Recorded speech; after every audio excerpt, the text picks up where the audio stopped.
Here we are with the next video of from the story to build a fire.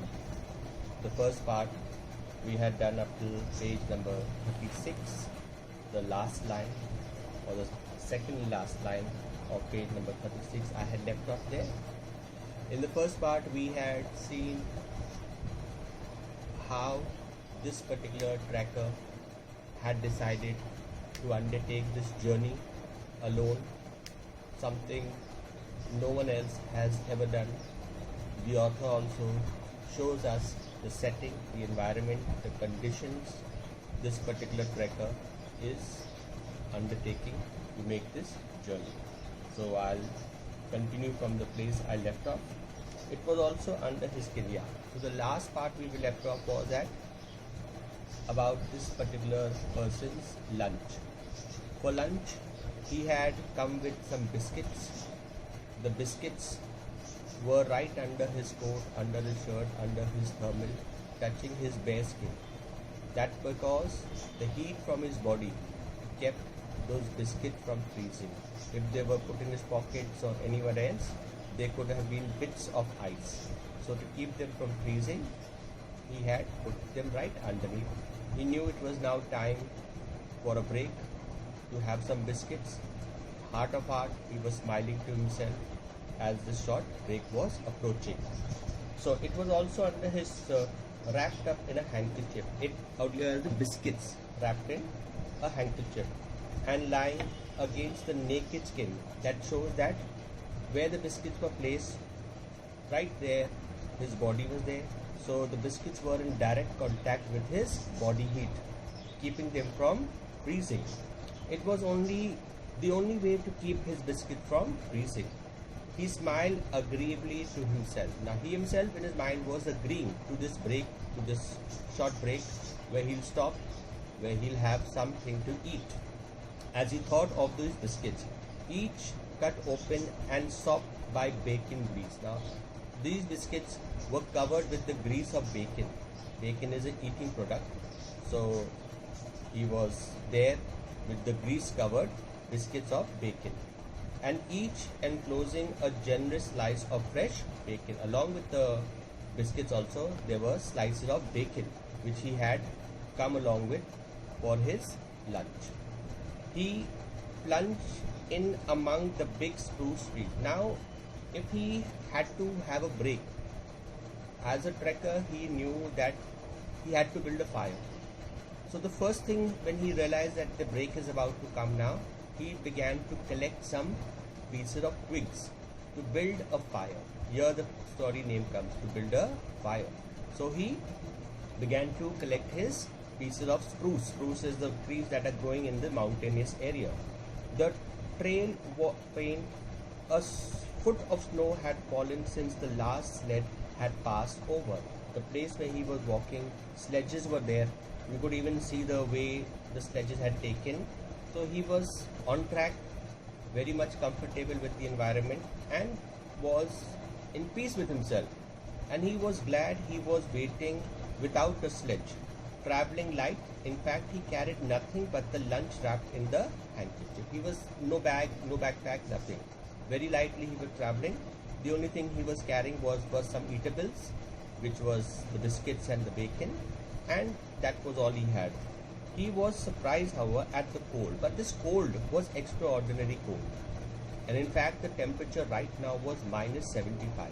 In his entire life, he has never experienced such cold, and he knew that it was not minus 50. It was something way below minus 50, because he had, in his past, had experienced temperature of minus 50 also. So he was surprised, however, at the cold. It certainly was cold, he concluded, as he rubs his numb nose and cheekbones with his mittened hands. And he knew that something, the only part that was exposed to this extreme climatic condition was his face. His hands were covered with mittens, his feet were covered with the moccasins that he was wearing. He had thermal clothes on, jacket on, cap on, everything on, but the cold was getting to his face also, and it was numb. So with his mittens he tried to feel any sensation in his face. He was a warm whiskered man. Being a matured man, he had a huge beard, thick beard in fact, but the hair on his face did not protect the high cheekbones and the eager nose that thrust itself aggressively into the frosty. Even with the beard on his chin, he was feeling the extreme cold, and he realized it. As at the man's heels trotted Dog. Here his only companion on this very, very dangerous trek was a dog. Not his dog, an unknown dog, a dog that from the beginning of his trek was following him. And when the man decided to have a break, the dog also had a break with the man. It was not coming too close to him also, it was not a friendly dog, but it was just accompanying him on this trek. A big native husky was a breed of a husky dog. The proper wolf dog, grey coated and without any visible or temperamental difference from its brother. And these huskies have got the blood of the wolf. So when you look at a husky, it is partly resembling a wolf. So they are also known as wolf dogs. And they are used to these conditions, they are used to this weather, they are used to this climate of the thing. So for the wolf dog or for the husky dog, it was not a problem. Okay, the wild bull. The animal was depressed by the tremendous, but even today it was such cold that even this animal was feeling the cold. And it was feeling it was not normal for a human being to be out in such extreme cold. Even this animal had that much of common sense. It knew that it was no time for traveling. Its instinct told it a truer tale than was told by the man's judgment. Now what the man's judgment was that I can make it. I can undertake this journey without a difficulty, without a problem. But the dog's instinct was even more powerful than the man's instinct. And the dog knew it. This is not a game. This is not something that can be done. So it was very, very cautious, knowing what the man was doing. In reality, it was not merely colder than 50 below zero. It was colder than 60 below, then 70 below. This was the actual temperature, minus 60, minus 70. And in fact, the actual temperature right now was minus 75. And this foolish man was trying to undertake a journey all by himself in such extreme conditions. It was 75 below zero. Since the freezing point is 32 above zero, it meant that 107 degrees of frost obtained. Now they calculate how frost is obtained, and it was 107 degrees temperature above frost. The dog did not know anything about thermometer. Now the dog did not know the temperature, man knew it. Possibly in its brain there was no sharp consciousness of a condition of very cold such as was in the man's brain. But the brute had its instinct. Brute is referred to the dog. Its instinct was even more sharper than the man's instinct, and it knew that this is serious trouble. Being here, undertaking such a journey is serious trouble. It experienced a vague but menacing apprehension. Apprehension is like thought that was in it. Had a vague thought that what this man is doing is not proper, is not correct. Okay? And that subdued it and made it slink along at the man's heels, and that made it question eagerly every unwanted movement of the man. So this dog knew something was wrong, knew that it was not proper. It just followed the man just to see the final outcome, what could happen with this man having undertaken such a journey. So it was just there to observe what is going to happen. It was not friendly, it was not his dog, it was not tame, it kept its distance and stayed away from the man. But the dog had learned fire and it wanted fire. Even the dog, it was used to this ways, it was accompanying other people also, and it knew that when the man is going to have a break, he is going to burn a fire. So it also was waiting for the fire to be burned, or else to burrow under the snow and cuddle its warmth away from the. Now, in these extreme conditions, if you make a hole in the snow, it is more cool than being exposed outside. But outside the temperature is even more drastic than the temperature in the hole. So the dog realized that if there is no fire burn, the next option would be to dig a hole in the snow, to get into the snow. Even it's going to be very, very cold there also, but it will be still better than being exposed to the outside environment. So the frozen moisture of its breathing had settled on its fur in a fine powder of frost. Now, when the dog was breathing, every breath that came out from its nostrils, even the man, they were forming crystals of ice on the dog's body. Fine, fine crystals of ice. Same was with the man also. Every breath he was taking, the crystals of ice were forming on his huge beard also. Okay.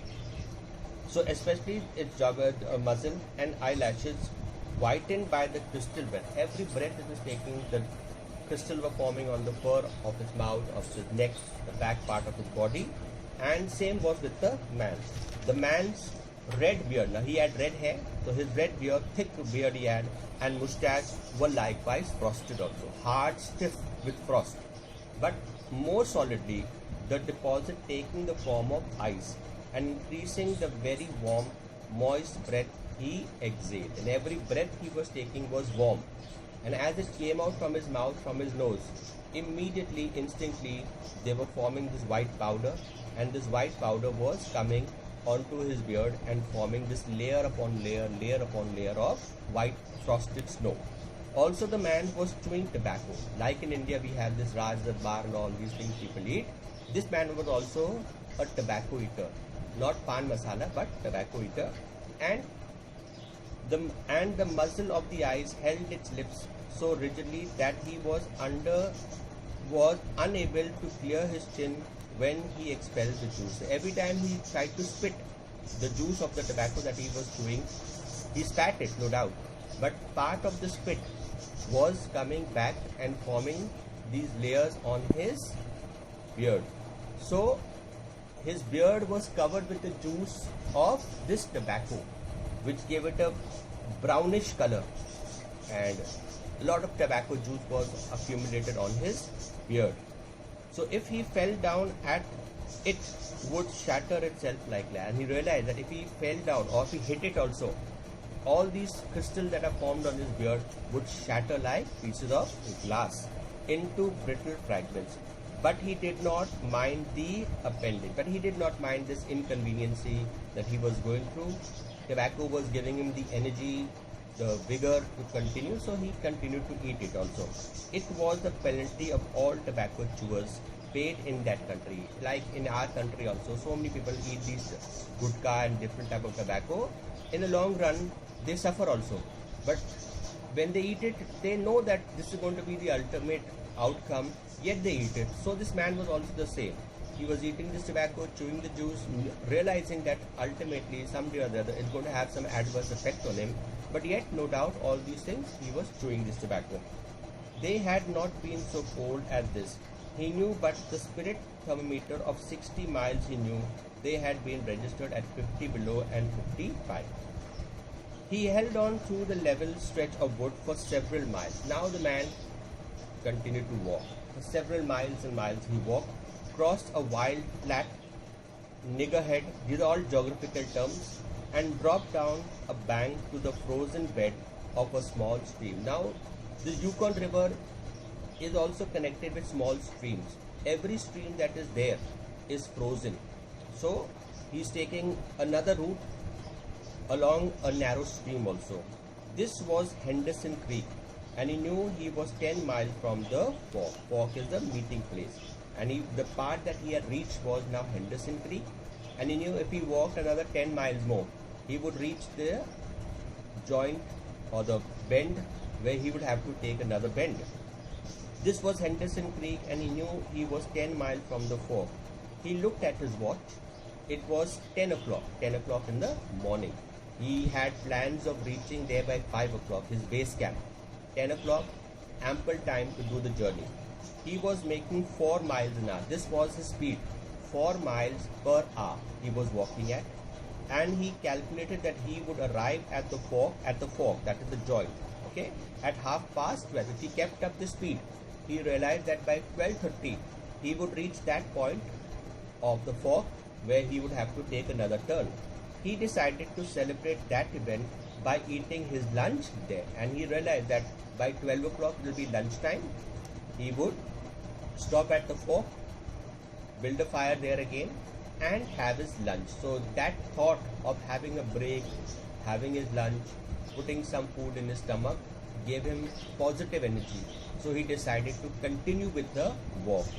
The dog dropped in again at his heel. That is, the dog began to crawl behind him with a tail drooping discouragement. The dog realized that this is not normal. It was walking with him, but yet it was very, very cautious. As the man swung along the creek bed, the furrow of the old sledge trail was plainly visible. Furrow is the marks made by these sledge.